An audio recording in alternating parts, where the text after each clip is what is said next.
Good evening from the farmer's garden. I'm one of the farmers. I'm in the kitchen right now. It's sort of a Christmas tradition for us that we make our own butter. So I'm fixing to get started on that. All you need to make your own butter is some heavy whipping cream and some salt. And honestly, the salt is a little bit optional, but we like ours salted. We're going to use a stand mixer. We're going to use the heavy whipping cream. I'm going to go ahead and do this whole big thing, and that'll give us lots of butter for our rolls on Christmas Day, and it'll also give me the buttermilk I need for buttermilk pie. So I'm going to show you all the process now.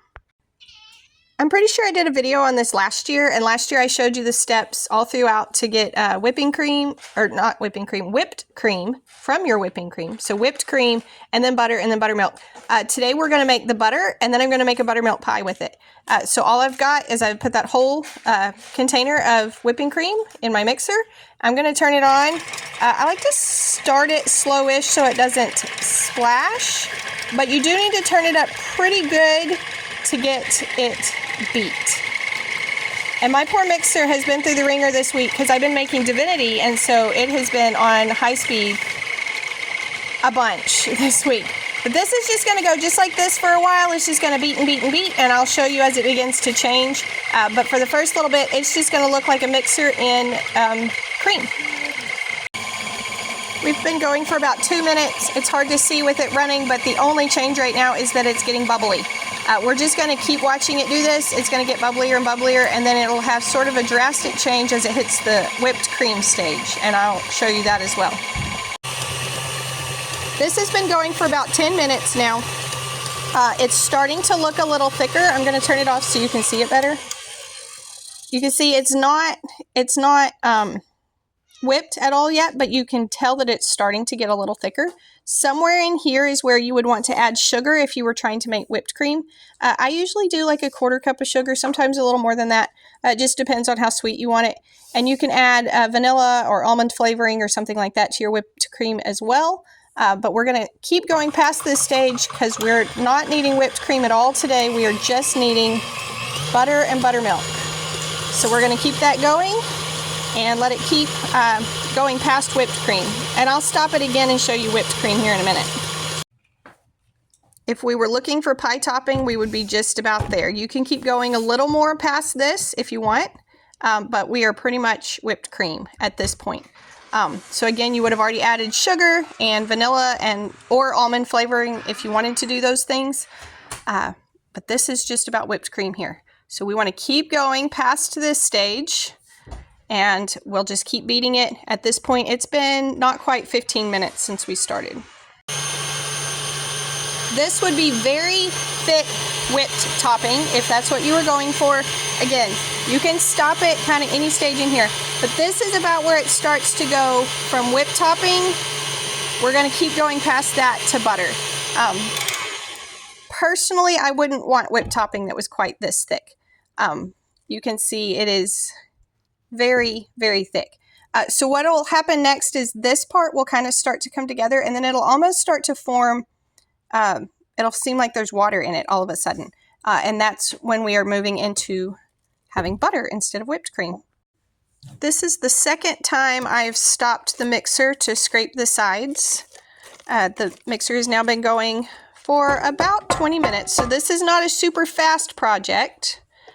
But it will be a super yummy project in the end. I do definitely recommend a stand mixer for this. A hand mixer would work, but you're going to be standing here for a while, so a stand mixer is better.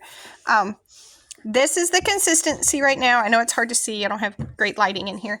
But I am just now starting to hear that little sloshy sound that I told you would start to hear kind of the buttermilk start to separate.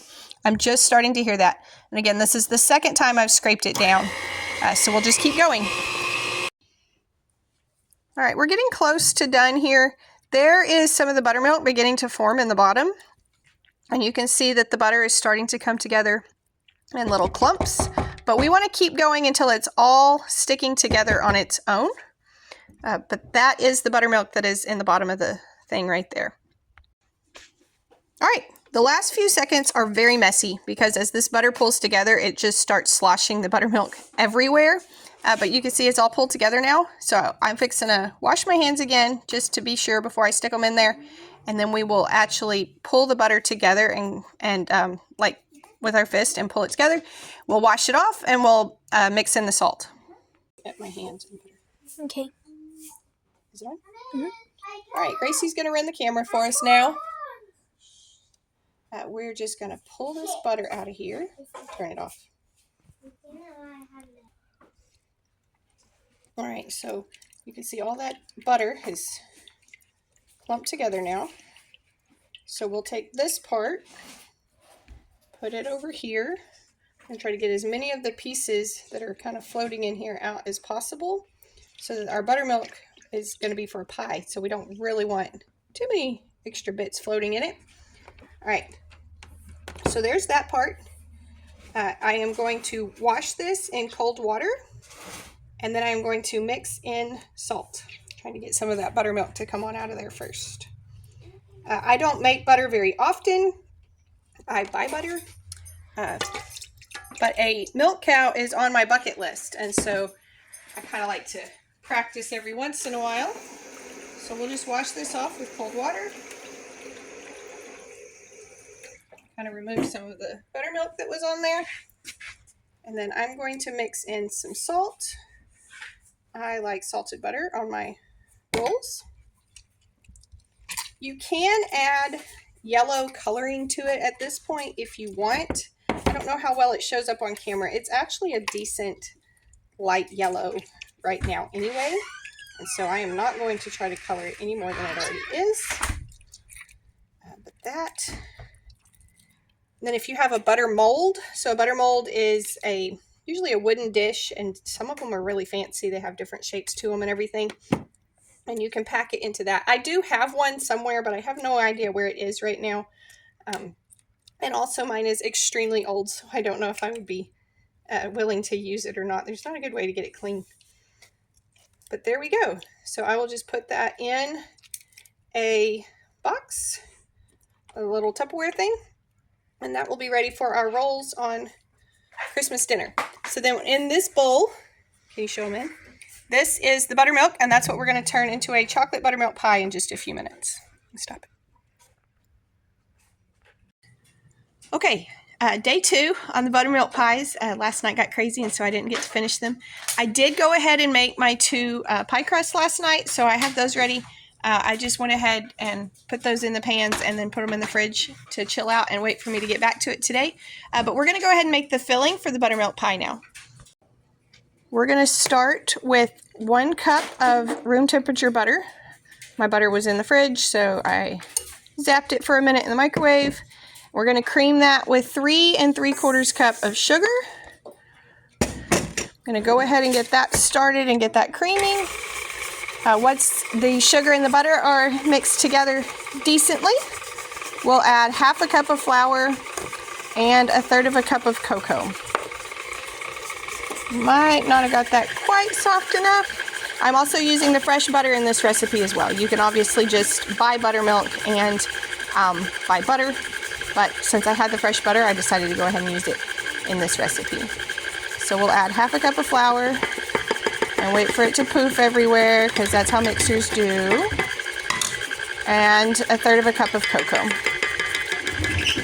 We're going to let this cream together really good, and then we'll add our wet ingredients in just a second.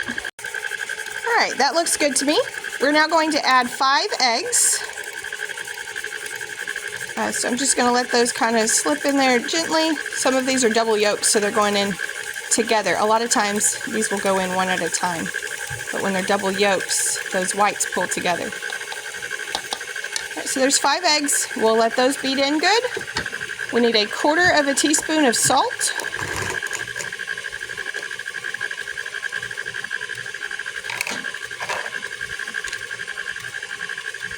We're going to add some vanilla. My kids tease me because I never measure vanilla. Last night Brandon was working on one of our pies for our family for Christmas tomorrow, and he was looking for the correct spoon to measure vanilla, and I was like, I don't know about this guy. We can't use a spoon to measure the vanilla. Roughly a teaspoon, teaspoon and a half. And then we're going to add 1 cup of the buttermilk that we had from making butter. This recipe makes 2 pies at a time, so it's perfect for holidays because you get enough to take and share.